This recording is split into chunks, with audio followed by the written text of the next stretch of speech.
नमस्कार दोस्तों, welcome back to my channel. Friends, मैं आप सबका अपने चैनल स्टॉक्स फॉर लाइफ में बहुत स्वागत करता हूं। Welcome to STFL family. Dear family members, को पता है कि शाम को हमारी एक वीडियो आती है, इसका नाम है स्टॉक फटाफट एवं न्यूज़ फटा। और ये वीडियो एक चर्चा ने कौन से स्टॉक में क्या न्यूज़ आ रही है और क्या बेस्ट बाइंग लेवल इमर्ज हो रहा है। दोस्तों, ये मैं इतना होमवर्क आपके लिए करके लाता हूँ, लेकिन आपसे रिक्वेस्ट है वीडियो को पूरा देखे बिना स्किप किए हुए, तब जाके आपको पूरा लेटेस्ट इन्फॉर्मेशन मिल जाएगा जो स्टॉक मार्केट में चल रहा है। चैनल को सपोर्ट करने के लिए दोस्तों बहुत दिल से शुक्रिया। लेकिन चलिए अब इस वीडियो को स्टार्ट करते हैं। और चैनल फर्स्ट टाइम को सब्सक्राइब कर सकते हैं इस तरह क्वालिटी कंटेंट को सबसे पहले एक्सेस करने के लिए। Now without any further time let's begin. तो गाइस, खाता खोलता हूँ भाई ब्रिटानिया इंडस्ट्रीज से। बहुत ही पुरानी कंपनी है, बहुत ही अच्छी कंपनी है और दोस्तों आपको मौका दे रही है। बहुत लोग पूछ रहे थे कि भाई क्या निकल जाएं। ऑफ कोर्स नहीं। क्यों सर, क्यों निकलेंगे? बिकॉज ऐसी क्वालिटी स्टॉक है। आपको ऐसे स्टॉक भरोसा और फिट होना चाहिए। ऐसे स्टॉक लॉन्ग टर्म में वेल्थ क्रिएटर हैं और मुझे लगता है कि ये इसके अल्टीमेट 3500 रेजिस्टेंस दिखाई पड़ रहे हैं। अगर इसको तोड़ता है तो ही आगे बढ़ सकता है। मेरे हिसाब से आपको मौका मिल रहा है। एमओएस लेवल बहुत लोग पूछ रहे थे, 3350 इनके एमओएस दिखाई पड़ते हैं, जहां डाउन साइड 100 से 200 पॉइंट है और अपसाइड 700 से 800 पॉइंट जब भागेगा तो भाई बहुत ही अच्छा देखने को मिलता है।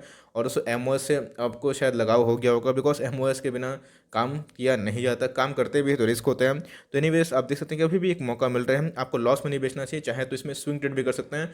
यस, लॉन्ग टर्म निवेशक वो सब अटेम्प्ट ना करें, बिकॉज वो सब रिस्की हो सकता है। अगर आपको स्विंग ट्रेड नहीं आता है कि अभी खरीदना है कल बेचना है या फिर एक दो दिन में, तो ऐसे स्टॉक को मत करिए। लॉन्ग टर्म के लिए बहुत ही क्वालिटी स्टॉक है, आप चाहे तो उसमें निवेशित रह सकते हैं। तो भाई विनती ऑर्गेनिक की बात की जाए तो क्या भाग रहा है? जी हाँ दोस्तों, कल भी भागा था, आज भी भाग रहा है।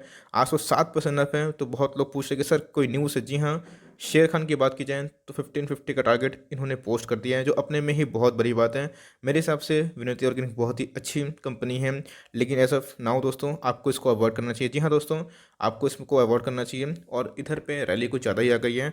इधर बल्क मत करिएगा। बीच में जब 200-250 पॉइंट गिरा हुआ था तो मैंने इसके ऊपर वीडियो बनाया भी था और बोला भी था कि आप इधर पे एकोमोडेशन करिए। अब 250 पॉइंट महंगा हो गया है तो वेट एंड वॉच करिए। करते भी हैं तो बल्क निवेश करिए, नहीं करिएगा दोस्तों बहुत ही अच्छी कंपनी है। बल्क निवेश इस तेजी के माहौल में सही में अच्छा नहीं है।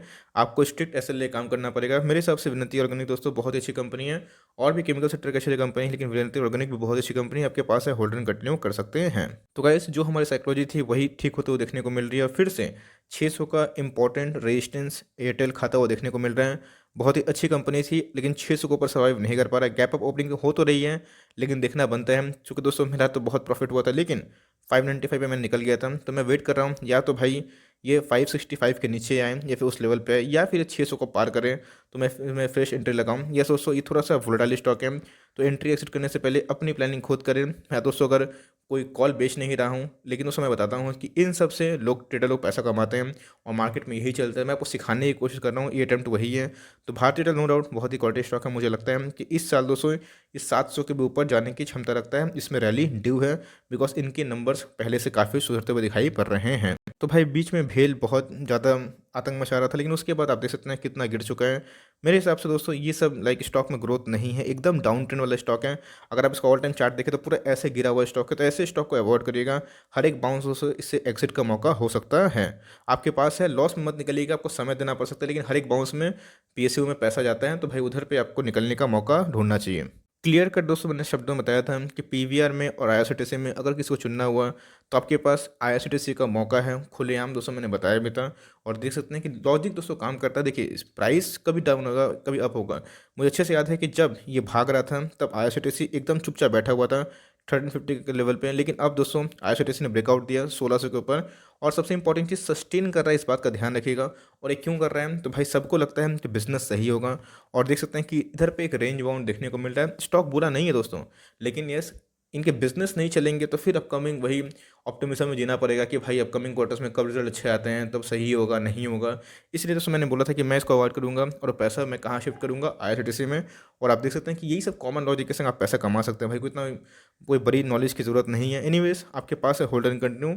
लॉस समझने का लेगा आपको टाइम लग सकता है। मेरे हिसाब से अगर कोई अच्छी न्यूज़ आती है सिनेमा को लेके, भाई खुल तो गए हैं, आपको पता है कि 100% एफिशिएंसी के साथ भाग यूँ इसलिए नहीं रहे दोस्तों, बिकॉज देखिए कौन चाहता है दोस्तों कि घर पे जाएं। और सबसे इंपॉर्टेंट चीज़, अच्छी मूवी रिलीज़ नहीं होगी तो कौन थोड़ी ना जाएगा। बड़े बड़े स्टार्स मूवी रिलीज़ नहीं कर रहे हैं, छोटे मोटे स्टार्स ओटीटी में प्लेटफॉर्म पे लाइक नाच गाना का शो कर दे रहे हैं। तो इधर पे इनके लिए बहुत ही प्रॉब्लम है। इनके लिए आई नो, उसके लिए स्टॉक खराब नहीं है, आपको लॉन्ग टर्म तक होल्ड करना पड़ सकता है। तो बालकृष्ण की बात की जाए दोस्तों, तो रिजल्ट उतने भी खराब नहीं थे जितना दोस्तों इसका 10% का गिरावट देखने को मिला। मुझे लगता है कि आने वाले टाइम में ज़रूर आउट परफॉर्म कर सकता है। आपके पास है दोस्तों, इसको ज़रूर होल्ड करिए। मुझे लगता है कि आने वाले टाइम में ये बहुत अच्छा रिटर्न आपको देखने को मिल सकता है। रिजल्ट खराब उतने नहीं मुझे दिखाई पड़ रहे थे, लेकिन इस मार्केट ने कुछ ज़्यादा ही रिएक्ट कर दिया। 30 के पी पे अवेलेबल है, उतना ज़्यादा हाई फाई नहीं है। डिविडेंड ठीक ठाक बांट लेती है, तो आपको दोस्तों इसमें होल्ड एंड कंटिन्यू ही करना सही होगा। तो भाई मेरा one of the favourite stock है दीपक नाइट्रेट। अब दोस्तों कल मिड कैप कैटेगरी में मैंने 10 स्टॉक को शॉर्ट करके बताया था। उसमें मैंने दीपक नाइट्रेट का नाम नहीं लिया, तो बहुत लोग बोल रहे कि सर क्यों नहीं लिया। देखिए भाई, हमेशा एक ही स्टॉक का नाम कितना बार जपूँ, है ना। मार्केट में और भी बहुत मल्टीपैकर है, उन सब से ही परिचय करवाना ज़रूरी है जो मार्केट में मोनोपोली क्रिएट करवाते हैं। इसलिए मैंने दीपक नाइट्रेट का नाम नहीं लिया, तो ख़राब नहीं हो गया दोस्तों। बहुत ही क्वालिटी स्टॉक है, मेरे पोर्टफोलियो का दोस्तों बहुत बड़ा, मैं इसको पसंद करता हूँ, मानता भी हूँ इस स्टॉक को। और आप देख सकते हैं कि 5% का अप है। आज केमिकल सेक्टर में पैसा आया था, आपको पता अच्छे से, लेकिन ये भाग क्यों रहा है। तो कल इनके आने वाले हैं Q3 के नंबर्स, आपको ज़रूर दोस्तों इसको ट्रैक करते रहना चाहिए। तो भाई आईजीएल की बात की जाए, तो गेल की बात की जाए, आईजीएल की बात की जाए, रेवेन्यू तो फॉल थे लेकिन प्रॉफिट में अपसाइड था दोस्तों। एकदम थम्स अप है, मुझे रिजल्ट बहुत पसंद आए और मार्केट ने भी रिएक्ट किया कि भाई चलिए इनके रिजल्ट अच्छे हैं। इसलिए प्रीवियस क्लोजिंग की बात की जाए तो उसके ऊपर ही क्लोजिंग देखने को मिल रही है। 600 के लेवल पे जाता हुआ देखने को मिल सकता है। एकदम दोस्तों खरा सोना है। आप चाहें तो हर एक डिप पे ऐसे स्टॉक को निवेश कर सकते हैं। तो कोल इंडिया की बात की जाए दोस्तों, तो आज इनके आए हैं Q3 के नंबर्स, उतने अच्छे नहीं दिखाई पड़ रहे हैं और मार्केट को उसका पहले से अनुमान है, इसलिए कुछ उछल कूद देखने को नहीं मिलता है। अब लेट्स सी दोस्तों कि क्या देखने को मिलता है। डिविडेंड तो अच्छा खासा अनाउंस करते हैं और लेकिन ग्रोथ मिसिंग है, इस बात का ध्यान दीजिएगा। तो ऐसे स्टॉक को सो हम लोग रिकमेंडेशन आपको नहीं करते हैं। लार्सन एंड टुब्रो बहुत ही अच्छा स्टॉक है, जब इतना दिन आप होल्ड किए हैं तो भी होल्ड करिए।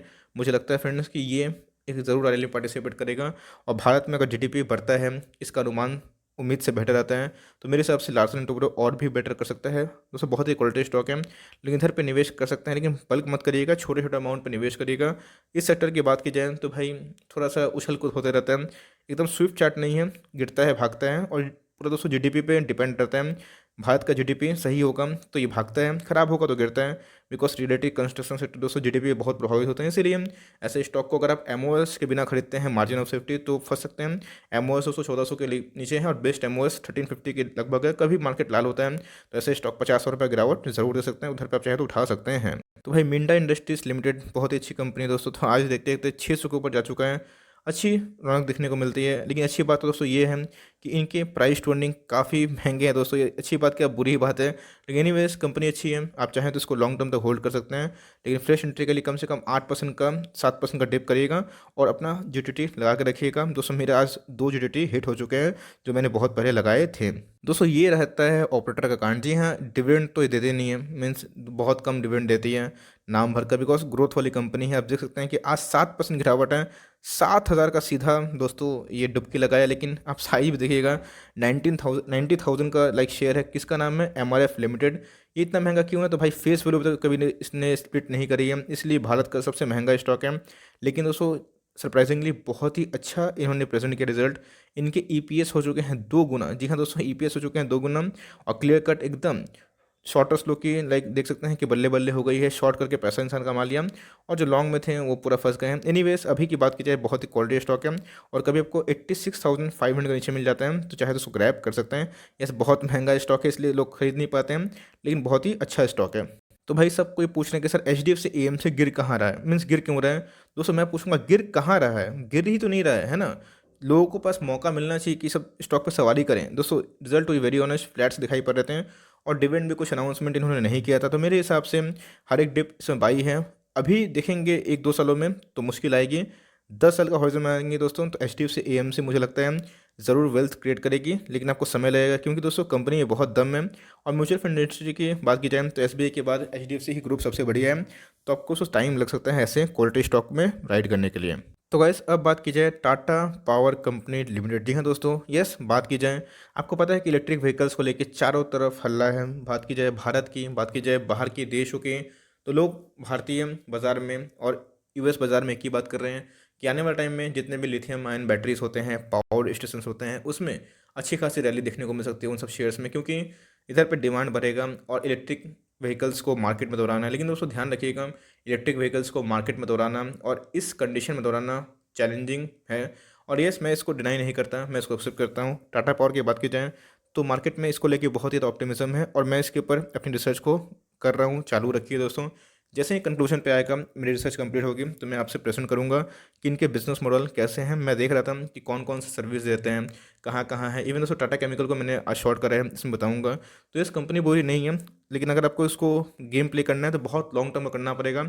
ये हॉरिजॉन करके कम से कम 10-15 साल में कुछ चेंजेस अगर आता है तो ऐसे स्टॉक में भी मल्टीबैगर बन जाए। तो गाइस टाटा केमिकल लिमिटेड बहुत भाग रहा है। जी हाँ, केमिकल कंपनी में बात की जाए बहुत अच्छे अच्छे स्टॉक है दोस्तों, लेकिन टाटा केमिकल भी एक अच्छा मल्टीबैगर अपकमिंग टाइम्स में इसलिए बन सकता है बिकॉज लिथियम आयन जो बैटरी है, आपको पता है कि कभी भी अगर इलेक्ट्रिक व्हीकल्स आते हैं मार्केट में तो दो तीन चीज़ की आवश्यकता होती है। सबसे पहले ये होगा कि एक चार्जिंग पावर स्टेशन को चाहिए। दूसरा दोस्तों, उनमें बैटरी के निर्माण के लिए कुछ टेक्नोलॉजी होना चाहिए। तो ये जो केमिकल है दोस्तों, लिथियम आयन बैटरी को भी डिज़ाइन करने के लिए एक मटेरियल सप्लाई करती है। तो ये दोस्तों एक आउट परफॉर्म कर सकता है, लेकिन इस लेवल पे बाई करना समझदारी नहीं है। मुझे फ्रेंड्स इधर पे एमओएस नहीं मिलती है। आप चाहे तो निवेश कर सकते हैं, निवेश से तो तुम माल दबा के बैठिए। मेरे हिसाब से अगर इसको गेम प्ले करते हैं तो 10 साल का करिएगा, क्या पता उसमें मल्टीबैगर बन जाए। मुझे फाइनेंशियल्स देखें, आज मैंने सोचा था कि वीडियो बनाऊंगा, देखता हूँ टाइम मिलता तो मैं ज़रूर इसके ऊपर वीडियो बनाऊंगा। मुझे फाइनेंशियल्स पहले से काफ़ी इंप्रूव होते हुए देखने को मिल रहे हैं। बहुत सारे मल्टीपल बिजनेसेस है, लेकिन जैसे मैंने बताया कि लिथियम आयन बैटरी के जो लाइक की इंग्रेडिएंट्स मटेरियल है उनको सप्लाई कर रहे हैं, तो हो सकता है कि आने वाले टाइम में गेम चेंजर बन जाए। तो भाई मुथूट फाइनेंस में एक कमेंट मैंने देखा कि सर 1300 के लेवल पे मैंने बल्क कर दिया है। भाई ऐसा गलती क्यों करते हो? मैं आपको हमेशा बताता हूँ कि जब आप एमओएस पे नहीं रहेगा आप बल्क मत करिएगा, चाहे जो भी स्टॉक हो, चाहे मेरा फेवरेट ही क्यों ना हो। अब आपको टाइम लगेगा। 1300 के लेवल पे अगर आप लिए हैं और 1100 के लेवल पे आप बल्क नहीं किए हैं, जो को इतना मौका मिला था, तो गाइस 20 नहीं 200 का पॉइंट का डिफरेंस है। तो इधर पे एमओएस कन्वर्ट हो जाता है, ध्यान रखिएगा। इसलिए मैं बोलता हूँ कि एमओएस बहुत लोगों के पास मिलता भी है, लेकिन बहुत लोग एक्शन नहीं ले पाते हैं, और एक्शन लेते भी हैं तो रैली देख के पार्टिसिपेट करते हैं, एकदम दोस्तों फंस सकते हैं। आपके पास है होल्ड एंड कंटिन्यू। मुझे लगता है कि फिर से एक कॉन्फ्रेशन देखने को मिलेगा और 1300 के लेवल के पार जाएगा, तो अपना एटलीस्ट एसएल लेके नेक्स्ट टाइम से काम करिएगा। स्टॉक अगर ऑल टाइम हाई पे लेते हैं या फिर ऑल टाइम हाई के नज़दीक लेते हैं तो ध्यान दीजिएगा, हर एक डूब के दोस्तों को फंसा सकता है। बिकॉज स्टॉक में क्वालिटी भले क्यों ना हो, लेकिन आपको होल्ड करना पड़ेगा, बिकॉज टॉप में लेके समझदारी नहीं है। वो स्टॉक चाहे जो भी हो, बीच में गिरते हैं तो उधर पे ऐड करिएगा, और बल्क निवेश इस तेजी के माहौल में मत करिएगा। अपने पास पैसे रखिएगा, वरना आप बीच में आपके पास मौका आएगा, वो मौका आपसे छूट भी जाया करेंगे। तो आज की बात की जाए दोस्तों, 1300 के ऊपर लाइक सस्टेन कर रहा था। बात की जाए बहुत ही क्वालिटी स्टॉक है और इसको नेवर सेल कैटेगरी में रखना है। ज़रूर परफॉर्मेंस होती है आउटस्टैंडिंग। और दोस्तों जो इनके रिजल्ट मैंने देखे अभी तक का सबसे हाईएस्ट क्वार्टरली परफॉर्मेंस रिजल्ट, और मार्केट में एनालिस्ट भी बहुत चौंक गए हैं। तो मेरे हिसाब से ऐसे स्टॉक बहुत ही लॉन्ग टर्म में अच्छा खासा वेल्थ क्रिएटर बन सकते हैं। भाई एप्पल तो सही में इसको एप्पल खिला दे रहा है, एनीवेज रुक ही नहीं रहा दोस्तों। और यस, हमने तो बाइंग करी थी, लेकिन हमारा बाइंग लेवल तो बहुत ही कम था, अराउंड 3000 या फिर उससे भी नीचे था। हमने देखा था इधर पे आप देख सकते हैं कि एकदम कंटिन्यूसली 10%, 10%, 10%। अब दोस्तों मैं पोर्टफोलियो खोलता हूँ तो सबसे पहले नज़र मेरा एप्पल पे पड़ता है कि भाई आज क्या है, आज कहीं 10% तो नहीं भागा। आज मैं अपना पोर्टफोलियो खोला, सीधा मैं देख रहा हूँ कि 10% का अपर सर्किट, और ये कंटिन्यूसली लग रहा है बिकॉज इनके नतीजे आउटस्टैंडिंग आए थे, जैसे मैंने बताया। अब दोस्तों बहुत तो जब 4000 पे था तो लोग खरीद नहीं रहते हैं। सर पूछ रहे सर एमओस बताइए, मैंने एमओस कितने में बताया 3650 पे अपना ऑर्डर लगा के रखो। उधर पे आया 3550 के लगभग भी गया, लेकिन लोगों ने लिया नहीं। अभी दोस्तों रिजल्ट अच्छे आए हैं, तो आप देख सकते हैं कि 3500 से 4000 हुआ, 4000 से 5000 हो गया है। बहुत ही अच्छी स्टॉक है। इधर पे एकदम भी निवेश मत करिएगा, एकदम क्लियर कट शब्द में बताता हूँ, बिकॉज इधर पे एमओएस नहीं मिलता है। अब बहुत लंबा सोचना तो कर सकते हैं, लेकिन ऑल टाइम हाई को मत चेस करिए। ज़रूर जब इसमें ठंडापन आएगा, कूल डाउन होगा, तो आप निवेश करने का सोच सकते हैं। आईडीएफसी फर्स्ट बैंक की बात की जाए, यस दोस्तों कंपनी बुरी नहीं है, लेकिन इस फिनेंशियल मैट्रिक जो मैं पसंद करता हूँ वो सब मिसिंग दिखाई पड़ता है। एक चीज़ तो यही होती है दोस्तों, डिस्क्लेमर दे दूँ मैं आपको, लाइक जो बोलता हूँ अपने रिसर्च के अकॉर्डिंग बोलता हूँ, आपको कोई निवेश करने की राह नहीं देता। लेकिन मैं आईडीएफसी फर्स्ट बैंक में रिसेंटली मैंने अकाउंट खुलवाया है। क्यों? तो भाई 7% का लाइक सेविंग्स इंटरेस्ट देते हैं। मैंने दोस्तों अपने पैसे को पार करना ज़रूरी समझा। देख रहा हूँ दोस्तों कि आईसीआईसी बैंक एंड ऑल बहुत कम एफडी पे रिटर्न देते हैं और सेविंग्स पे। तो ये 7% का दोस्तों मुझे लिक्विडिटी का मिलता भी है साल भर का।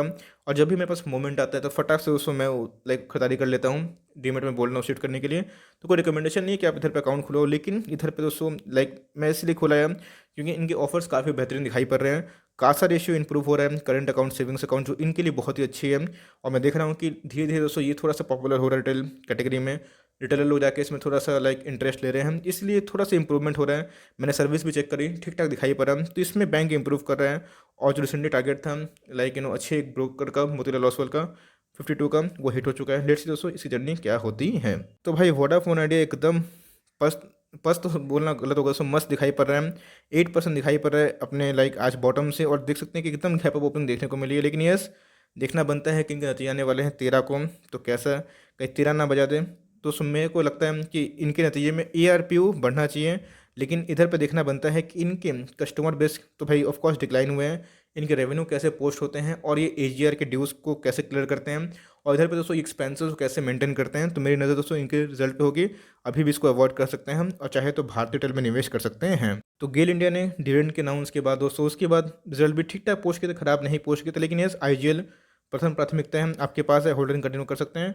मोतीलाल ओसवाल की बात की जाए तो 153 का टारगेट कुछ दिन पहले ही देखने को मिला था। गाइस नेस्ले की जितनी भी तारीफ की जाए बहुत ही कम है। बहुत ऐसे प्रोडक्ट्स बनाते हैं जो एक मोड क्रिएट करते हैं, मोनोपोली क्रिएट करते हैं, तो ऐसे स्टॉक को बेचा नहीं करते हैं।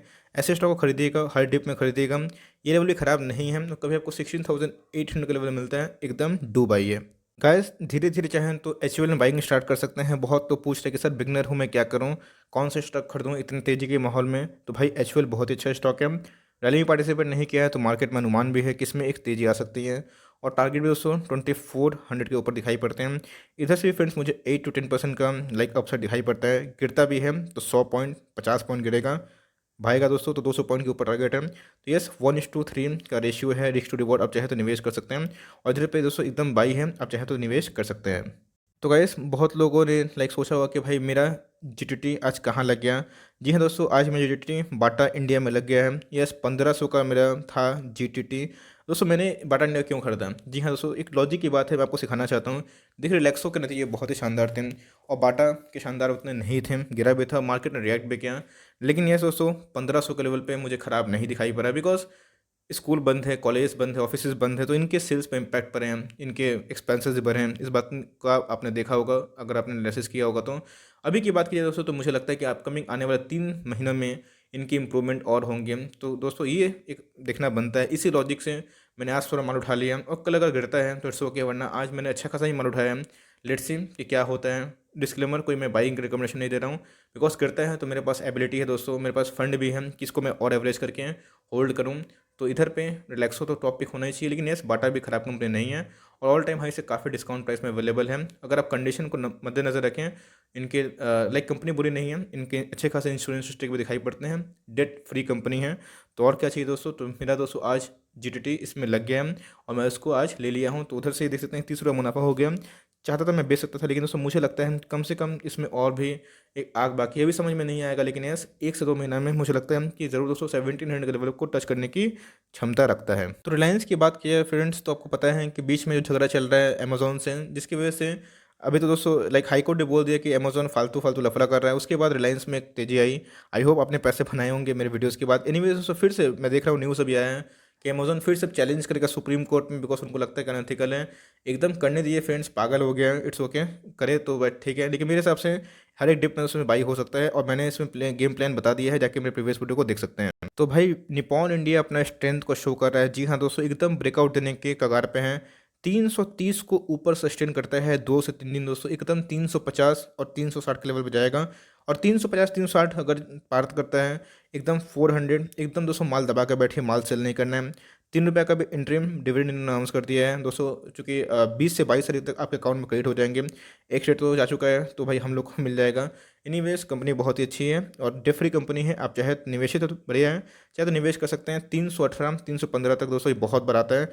आप चाहे तो अपना GTT उधर पे लगा सकते हैं, बहुत ही क्वालिटी वाला स्टॉक है। सो फॉर टाइमिंग यही थी छोटी सी अपडेट स्टॉक फटाफट। आई होप दोस्तों बहुत कुछ सीखने को मिल रहा है आप सबको, अच्छा लगती है मेरी वीडियोस, तो भाई एक लाइक कर देखो चैनल फर्स्ट टाइम, तो याद से सब्सक्राइब करना ना बोले। फर्दर कोई डाउट है उसको ड्रॉप कर सकते हैं, और कोई स्टॉक का रिव्यू इसका नाम भी ड्रॉप करेगा। I would love to make a video on your demand. तो गाइस मिलते हैं जल्दी ही, तब तक के लिए bye, thanks for watching friends, God bless you all.